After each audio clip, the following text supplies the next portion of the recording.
Apart from the armed chaos being seen, the US-Israeli aggression has put global energy markets on edge as oil prices fluctuate wildly. After Iran blocked the Strait of Hormuz, a critical choke point for 20% of the world's oil shipments. The Trump administration's reaction hasn't calmed the storm either. Energy Secretary Chris Wright has posted that the U.S. Navy escorted an oil tanker through the strait, something the White House later denied. Oil prices plummeted 5% after the tweet. Mr. Wright then deleted the post, causing prices to jump back up to previous levels. Iran's foreign minister states Washington is orchestrating the turmoil. US officials are posting fake news to manipulate markets. It won't protect them from inflationary tsunami they've imposed on Americans. Markets are facing biggest shortfall in history. And of course, China is a major buyer of Middle Eastern oil. Iran, Iraq and Saudi Arabia are its key suppliers, accounting for more than 4 million barrels per day, with other Gulf nations providing half of that. RT contributor Kang Zha says Beijing is managing the unfolding energy crisis better than the US, which he suggests has exaggerated its ability to call the shots in the region.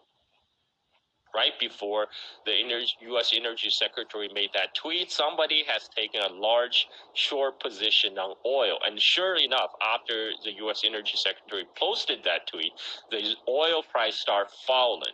And then you would shot right back up after everybody realized that was fake news. But somebody made over $100 million in stock trade. I hope that's will be investigated. This is kind of the behavior we saw often with this administration.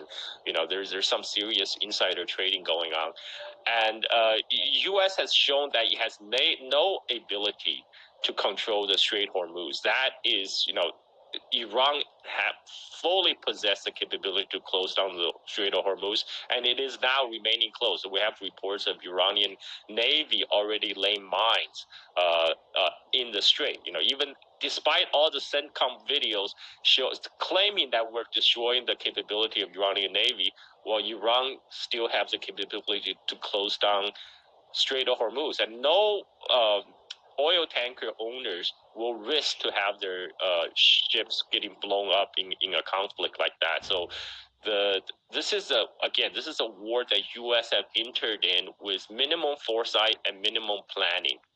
Trump didn't even bother to fill back up U.S. strategic oil reserve before he launches war.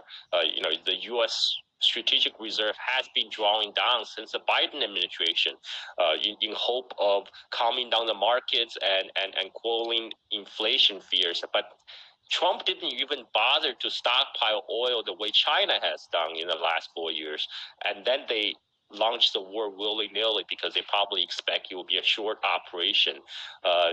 I think the whole Venezuela thing got to their head. They thought that this will be a very easy win for them, but they're sorely mistaken. Along with China, India is one of the major importers of energy from the Middle East. Around